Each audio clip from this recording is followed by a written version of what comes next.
All right, welcome everyone. My name is Janelle Frost, and I will be the presenter today for this Lunch and Learn.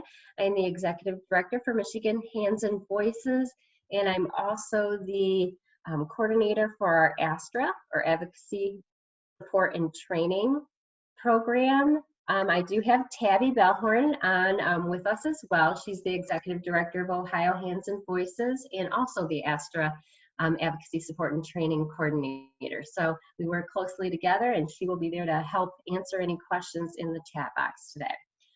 All right, so we have a lot of information to go through today, and I ask that you just hold those questions till the end of the during our discussion time, or put them in the chat box.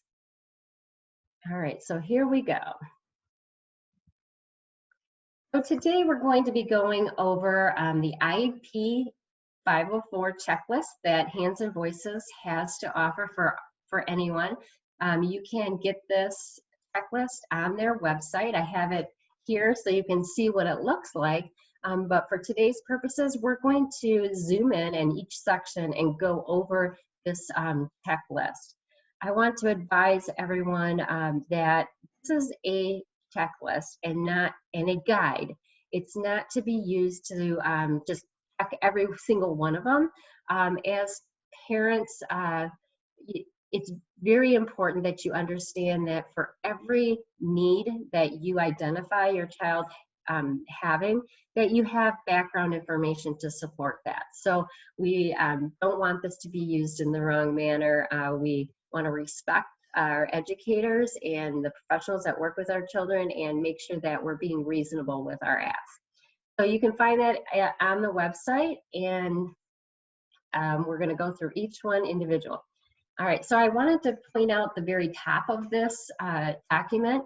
It does list the IDEA special factors with that number where you can see that arrow pointing to it. I'm going to have Tony put the link to IDEA special factors. This is what makes a difference for our children that are deaf and hard of hearing within the educational process, and list those things that special education administrators or special education educators may not always have this information because it is specific to deaf and hard of hearing. And we do know that a lot of our kiddos are mainstreamed, and this is just a great document to help back up the information that we're going to be using today. All right, so we're going to start out with the first box, which is personal and assistive hearing technology accommodations. This is going to look quite different with online or in-person learning due to some extra barriers that we have to go through with regards to COVID. So you're going to want to go through, if you have this checklist, and just check the things that your child needs. Do they have hearing aids? Do they have cochlear implant, a bone-anchored or tactile device? Do they use personal hearing assisted technology, often referred to as HAT? This is your FM systems or mic systems. Also may use it without a personal hearing instrument, or your child may use classroom sound distribution. I want to note that due to COVID, there may be some extra things that we need to note in here, such as sanitizing of equipment, whether it's the hearing aid or FM. Some of our kiddos are used to utilizing school equipment, so we may need to add some type of information in the IEP or 504 regarding how is this going to stay sanitized during COVID time, during this pandemic. All right, one of the big notes I think of when thinking of our kiddos that are utilizing the oral approach is making sure that whatever form of education they're doing, whether virtual, online, or in person, due to all the extra barriers, that we are looking into utilizing the functioning listening evaluations. Now that can be obtained through your educational audiologist, or some of you may also have other individuals that would be in charge of this, like a teacher consultant, the deaf and hard of hearing teacher. So this would be a great tool to bring up to the school with regards to, within the first couple days, within the first weeks, within the first month, having these functioning listening evaluations done to monitor this whole new situation that we are in. So I'm going to have Tony put down where you can find that with regards to Michigan. Michigan Department of Ed Low Incident Outreach has an assessment guideline. In there, they have a wonderful list of functioning listening evals that you can have your school district contact them for that, or you can provide it yourself. So once you see that link, if you want to copy and paste, that would be very relevant. Also, and I don't know if I have had the information on hand for Tony to put out, but if you're going to MDE LIO's website, which is our Michigan Department of Ed Low Incident Outreach website, if you get that functioning listening eval, you might want to check out the Return to Learn document that they have as well, and hopefully Tony can throw that into the links when she finds it. It's a great document that just kind of provides some more questions to ask your team. All right, we're going to move on. Assistive technology accommodations. So this is the use of video phone or text phone. I want to point out that as we are moving to some different type of learning, you may need to mention to your school if your child is using their phone for captioning. We have some great captioning apps now like Live Transcribe or Ava, and I know that most schools have a policy that they are not able to use their phones during the school day, but you may want to talk to the team if your child is using that for accessibility purposes. Also, this is a great time to bring up any type of devices that your student is going to be using. Make sure that it's compatible with their hearing technology. So, getting the proper equipment such as a computer or iPad that matches up. I know I've had some families that this has been an issue. So they've needed to contact their districts and get some different equipment. So, these are things to think about with the change in our type of education going online or even in person with the use of more barriers. A student might need something right at the desk to help with their education, being if there's more distancing being in place and they're having a hard time of having access. Another thing to think about is if you're at home and internet connectability, you may need to ask your district to help with that, maybe a mobile hotspot or whatever it is in order for your child to have access to the education if you don't have a good connection. So that can be done now. I know schools are aware of that, and Michigan Department of Ed has some specific help that they can give to you. All right, so another thing is it may be a good idea to get the phone contact for your school district's IT person.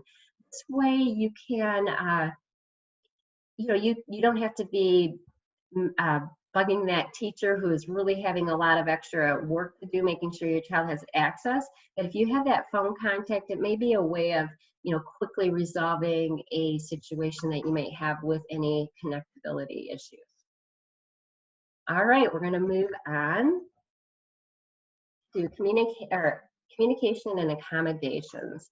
All right, so prior seating arrangement is going to be real important during this time, especially with social distancing. This is a great little checkbox to kind of figure out what is going to be the priority for your child. Number 2, ensure students' attention prior to speaking. Another big one for our students, especially if with all these extra barriers online for virtual school, if your student is in a class discussion, making sure to have a communication policy with with the teacher prior that would be followed by the entire classroom and not be specific to your child.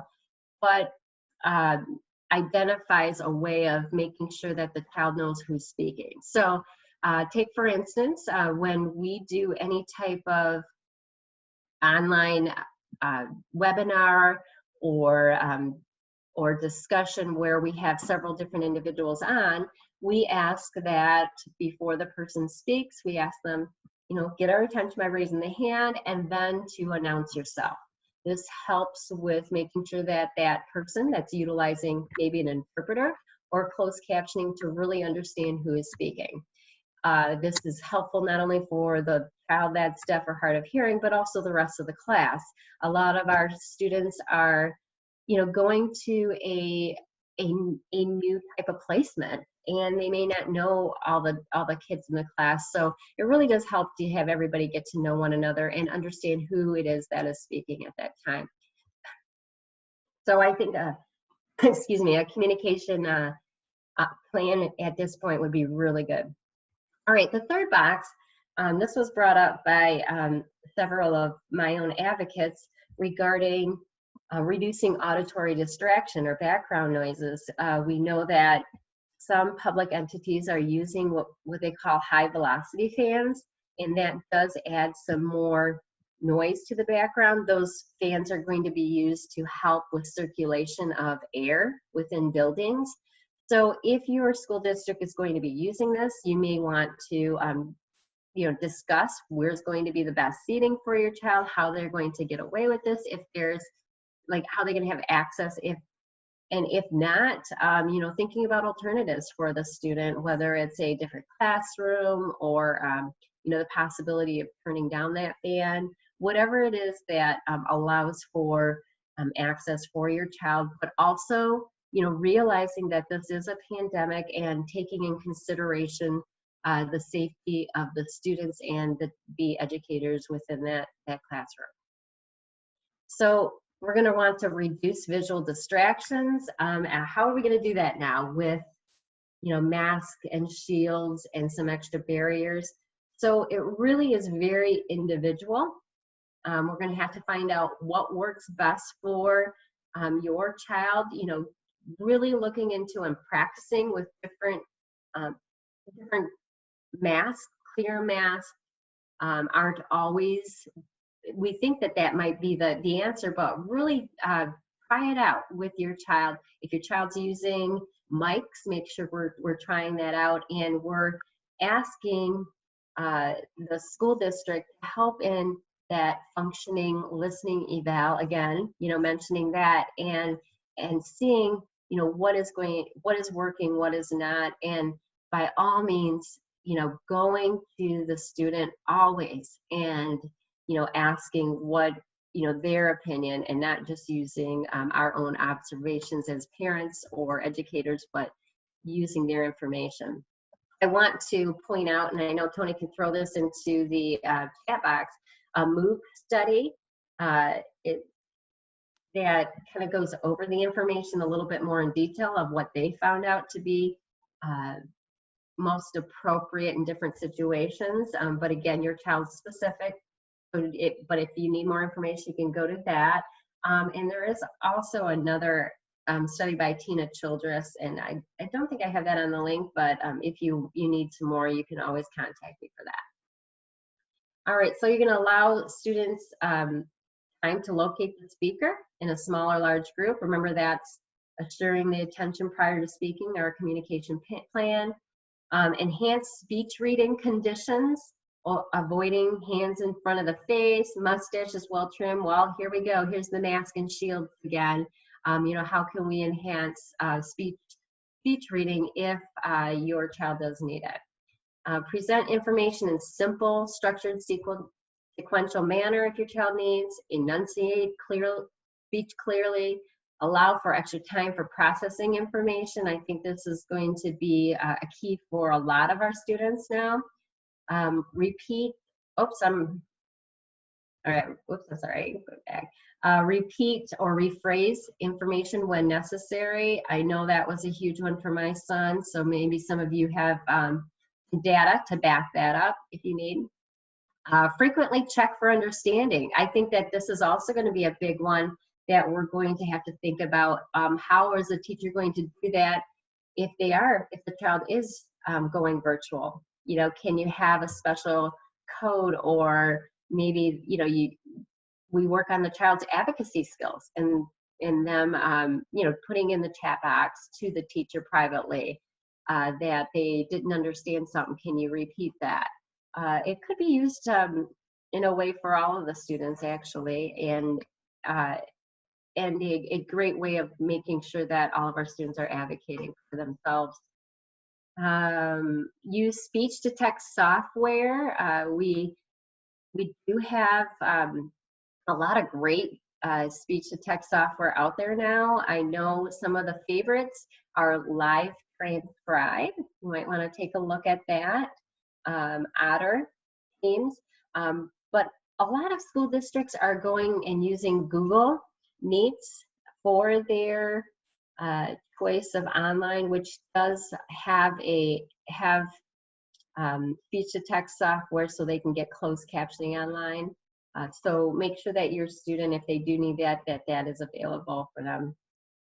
Providing interpreter, either ASL, signed English, cute speech, or oral, making sure that the student does have that option if they're going online, and make sure that it is accessible. I know with my son, he was required in the spring to get an interpreter for his classes. So if, you know, that does want to, or that's something that you may want to talk to the school. Is the interpreter going to be on every class that the child is supposed to be on, or do they have to be notified prior? You know, having that understanding beforehand will be very beneficial. We would not want our students to, you know, get to an online Zoom class and then an interpreter not be available. All right, we're going to move on to instructional accommodations. And I cannot read the top one, so I'm sorry. We might have to come back. But I got visual overheads, charts, vocabulary lists, lectures, or outlines. That might be something that's needed. Interactive whiteboard, classroom captioning. We did talk a little bit about that, but I want to just note that now's a great time. Districts are aware of closed captioning being a high priority for all kids. So it's a great time to get with your district about providing that for your student and seeing which type of captioning is working best. Captioning and scripts for television, videos, or movies, highly important for a lot of our children to have those prior, and working that out with the school. Buddy system for notes, extra explanations or directions if needed. Again, check for understanding of information. Again, we really want to make sure that the student is understanding what information is coming at them, and simply not just listening or watching. You know, we want to know that they are truly getting that understanding. Downtime, break from listening or watching, that visual breaks, to me, I think are going to be something we have to watch with students going to online or virtual. Having to follow a teacher via remotely may be more difficult. It may be a strain on their eyes, especially if they are very visual. So, you know, figuring out how long of a period of time it is that they need breaks. If they have a code word for their teacher that they're going to just take a break for a minute while the teacher's doing a discussion, and put in the chat box, you know, whether it's I need to go get a drink of water, or I need a visual break, or, you know, whatever specific to your child. But, you know, being cognizant of this and making sure that we're aware that being on Zoom is much different than being in person or being on a Google Meet or whatever. And it is taxing to our bodies. So giving those hearing breaks, listening breaks, and watching breaks is going to be important.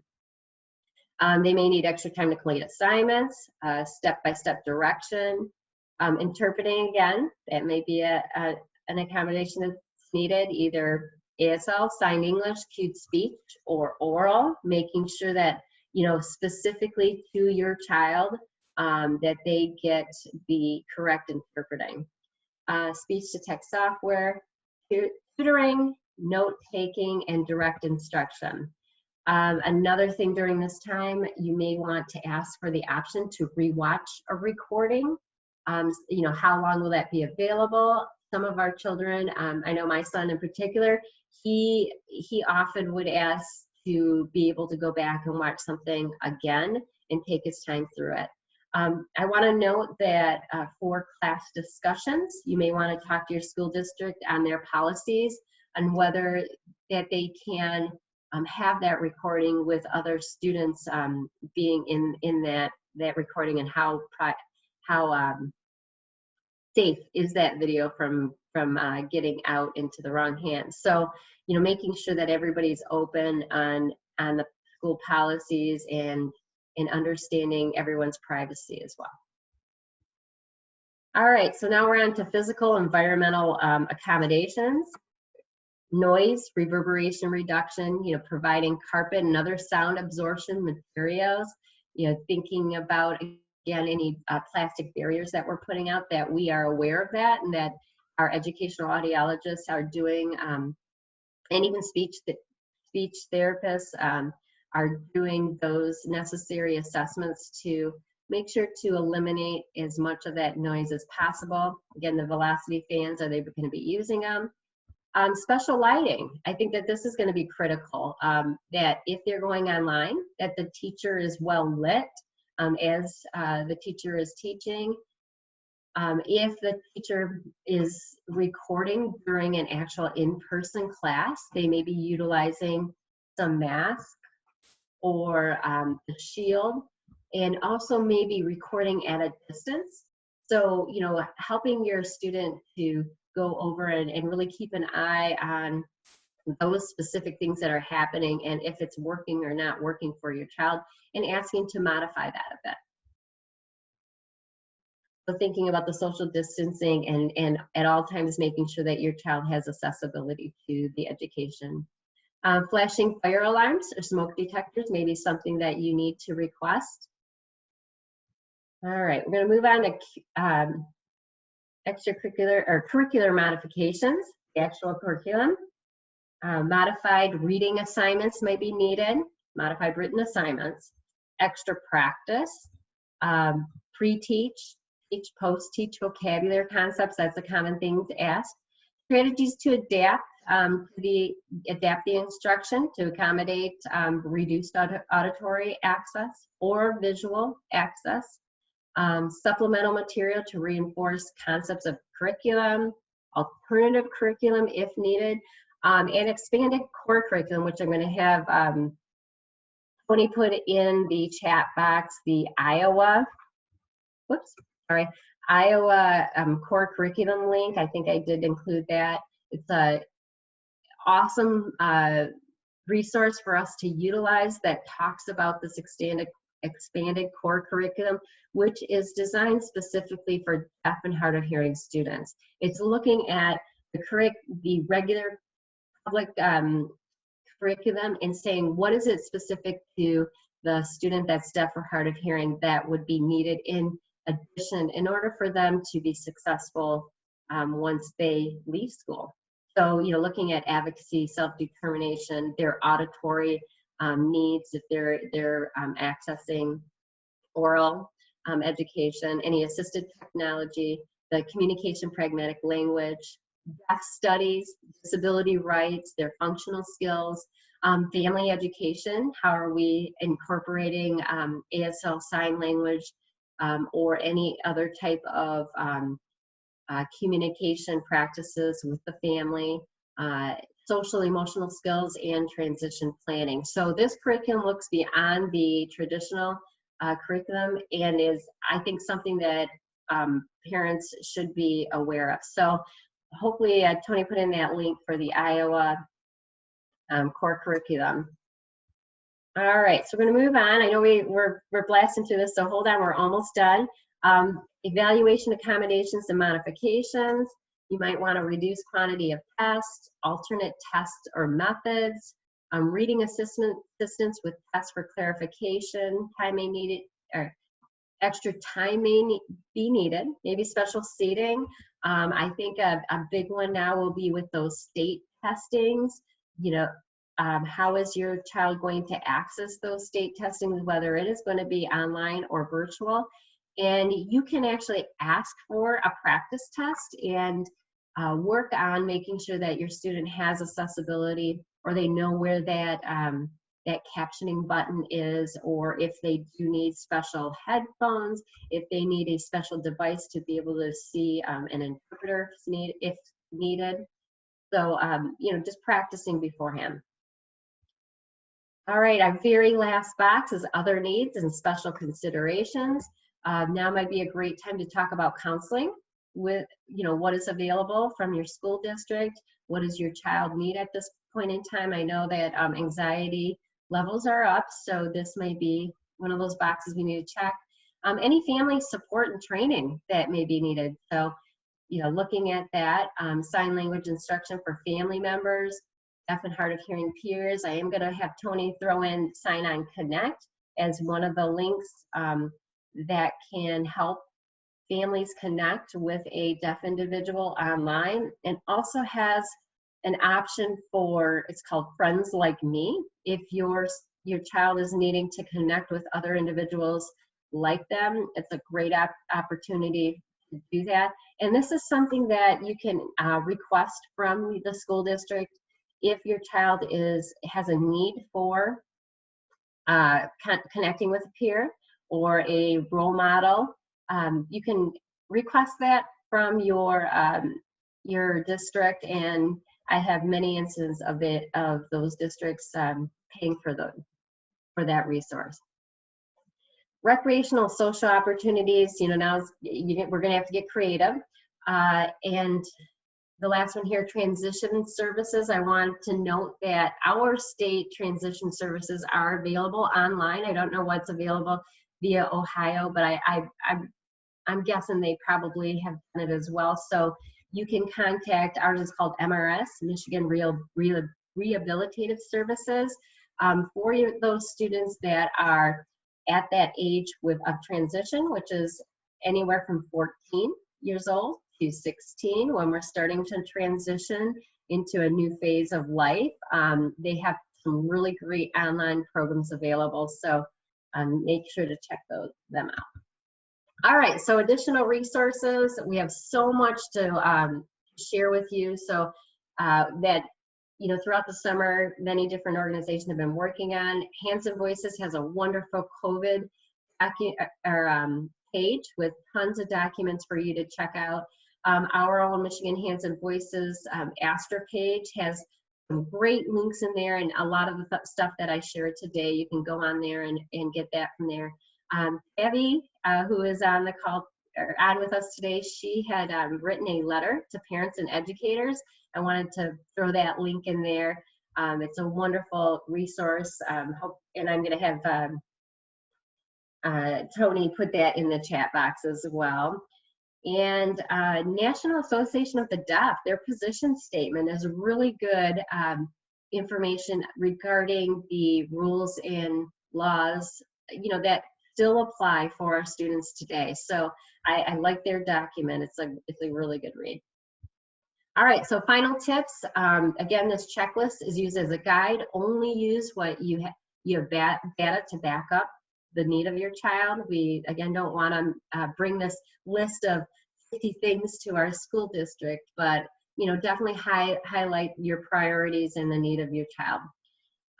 Educators are going to need parent input more than ever at this time. So really making sure that we're writing down, journaling, having it in written form is going to be beneficial not only for you, but for them, and it's always what we suggest. Write it down. If it's not written down, then it's possibly hearsay.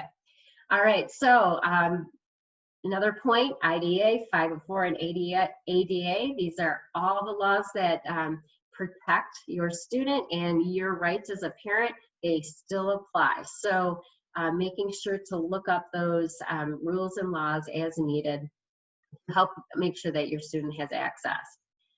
All right, and final note, we are all in this together, you know, really making sure to reach out to us, to Michigan Hands and Voices, Ohio Hands and Voices, for your needs. We are constantly, you know, getting on together and working on this because it's a lot of information to take in.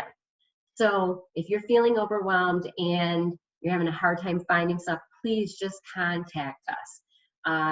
We want to try and help with anxiety levels and in the all the stuff that's coming at us today.